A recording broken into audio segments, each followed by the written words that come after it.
why would you ship your bauxite to America to turn it into aluminum and then send it back to you with a price tag on it that breaks you? But if you had interrelationships with Trinidad, then you could send it to Trinidad, make Trinidad the center for bauxite in the Caribbean, and then let them make the aluminum. You make an agreement with them. It comes back to you, the finished product. You have iron ore. Why are you going to send it to Japan or China or somewhere to make steel? Set up a steel mill. It's all here for you, but it is your division that is sentencing you to death. We want you as Prime Minister. In closing, I said, Mr. Siaga, do you think the idea of the union of all of the islands is a good idea? He said, well, you know, some type of union, but in reality, the unity of the islands will never be. Listen, I said, why, sir?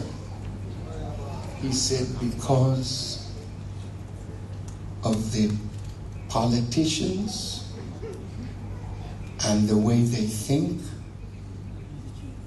they will not permit it to happen. I never said another word.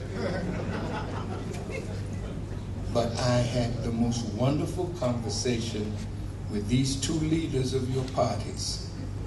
They're older men now, and they can guide Prime Minister Holness and Sister Portia Simpson Miller.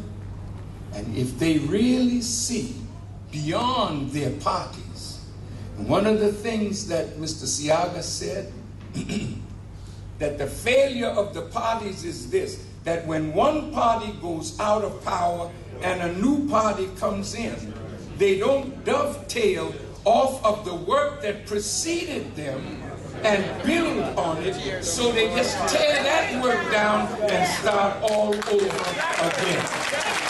So I asked him, would you mind if I said that tomorrow?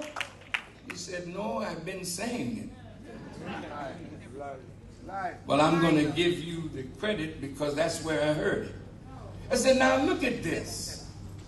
Whoever becomes the party of power, they have a mighty mountain to climb. But if they make progress and you decide to choose the other party the next time around, then the new party should build on the good work of the party that preceded, so that Jamaica keeps on evolving toward the great destiny of Jamaica. I close. How many times I said that?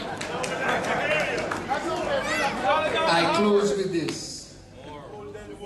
If the politicians will not be of a mature mind to see how great the Caribbean would be as a united nation, one nation. If the politicians don't see it, then here's what I say to the politicians.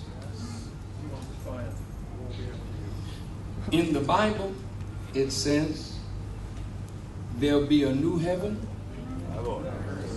and a new earth, and the former things will pass away. The Honorable Elijah Muhammad said it has significant meaning both in terms of the heavens and the earth, but that's billions and billions of years in the future. But what it's talking about now is a new spiritual and political leadership. See the heavens? How beautiful do the heavens and the earth work together? See? The sun and moon draws the water up from the earth's surface into the earth's rotation, which is called gravitation.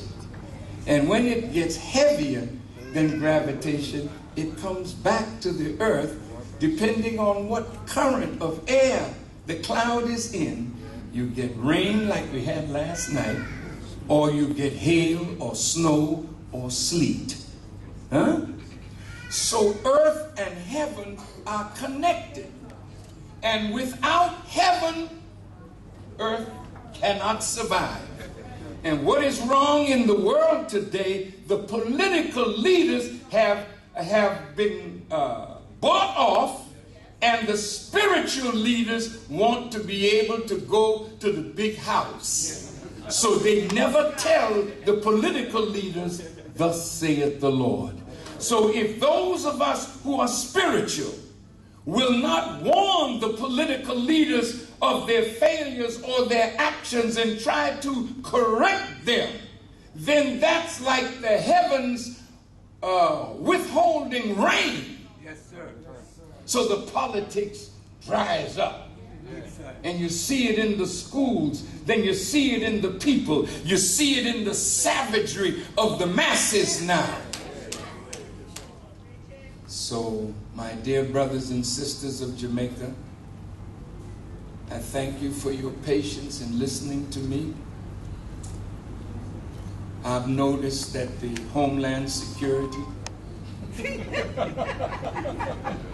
is beefing up the army and the police force. They look like soldiers in Iraq or Afghanistan, but they're on the streets of Jamaica, in every island. What's the reason for that? Because the masses are tired. And the masses, if they are not properly served, they're going to rise. And the Arab Spring will lead to a Caribbean Spring. And the people who can't take it anymore will start rising against their governments. And the only thing left is that the armed forces will be used to crush the legitimate cry of the people. Now in America, it's Occupy Wall Street. And soon you'll see it all over the world. The masses are rising. Dear Jamaica, get ahead of it. Get ahead of this curve. And let me close with this that I heard as the most beautiful national anthem. I have the words here, and if you don't mind, I'd just like to say them as I leave you. Look, you're a singer. I ain't got the voice no more. But listen to these words. Jamaica,